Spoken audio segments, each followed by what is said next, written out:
Hi guys, kanina nga pala nakabili kami ng dulong, no? Ito 500 grams. Ang luto lang naman dito, torta, no? Yun yung pinakamasarap na luto dyan. Ito lang yung aking halo, oh. 6 cloves na garlic. Inano ko lang dito, no? Grate ko lang sa maliit na grater. Tapos, ito naman, processor ko doon sa maliit. Isang onion lang yan. Tapos, imbis na asin, ito lang. Ito yung iaano ko, no? Siguro, kalahati lang nito. Seasoning granules, no? Tapos, may itlog. Scrambled ko siya. Then, flour. And, etong cornstarch. Yan lang naman, no? So, yan ko na tong scrambled ko na tong itlog.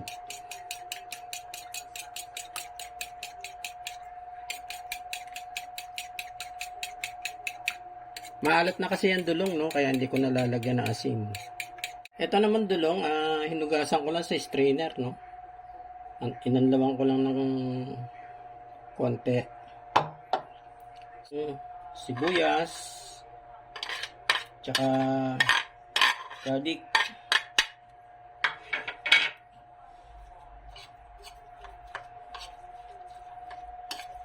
Luhin ko muna. Lagyan ko nitong flour and cornstarch.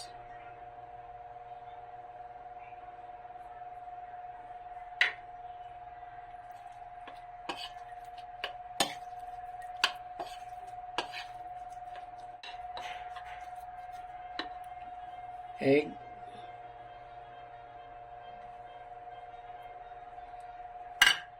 granules, seasoning. Ito na yung pinakaasin, ano? Okay.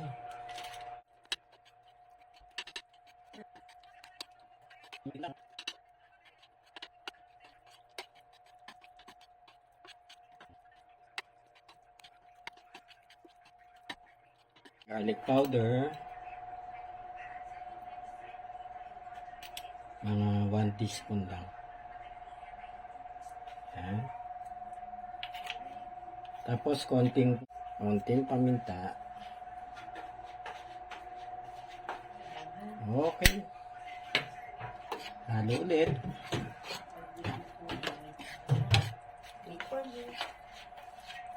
Para may konting kick, no? Sa paminta. Wala tayong no? Wala tayong chili powder, eh. O kaya paprika man lang. Wala tayo. Chill ko muna ng konti, no? Siguro mga 10 minutes lang sa fridge, no? Tapos sa prito na mamaya. Okay guys, luto na tayo. Prito na.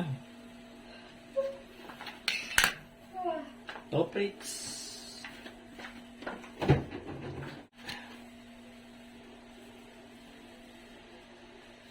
Konti mantika lang.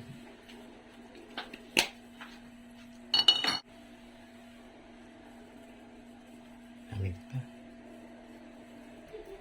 Okay. Sarang kutsara lang.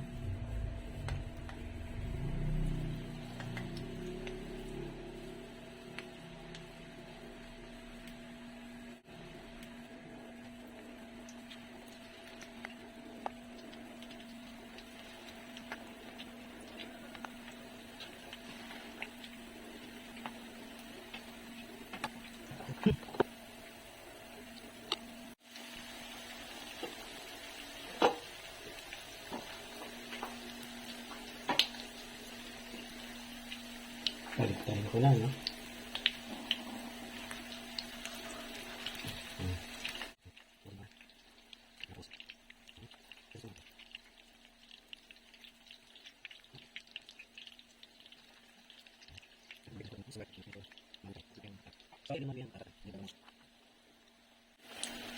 Tama na to, no? Okay na to. Ayan, medyo ano pa itong kabila. Pwede na.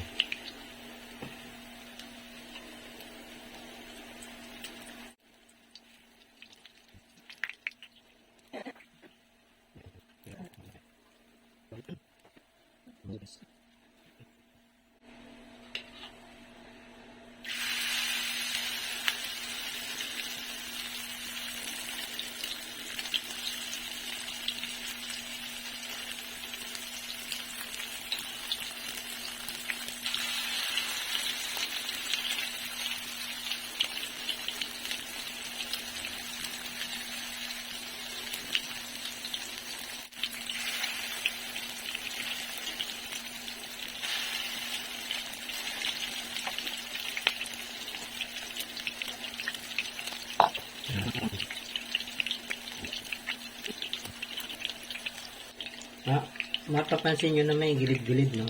Golden brown, no? Yan. Ganda.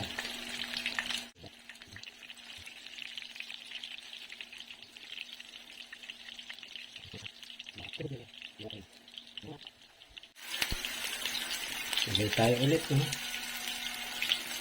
Ano, pinakahuli na siguro ito.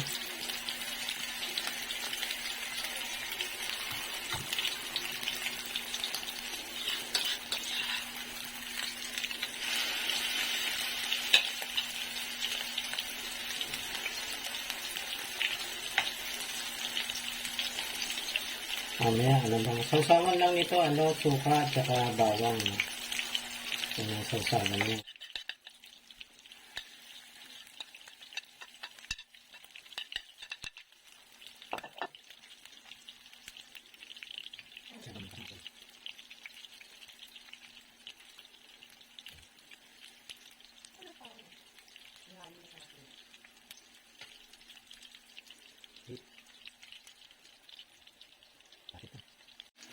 Baliktad na tayo. Lakas ang apoy, no? Hindi rin maganda kung masyadong malakas ang apoy, na-prepare.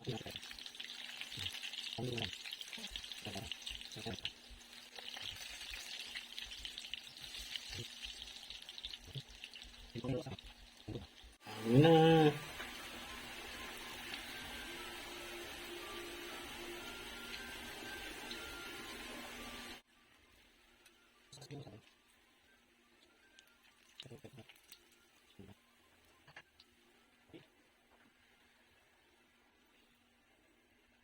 Ano guys, oh, itong tortang dulong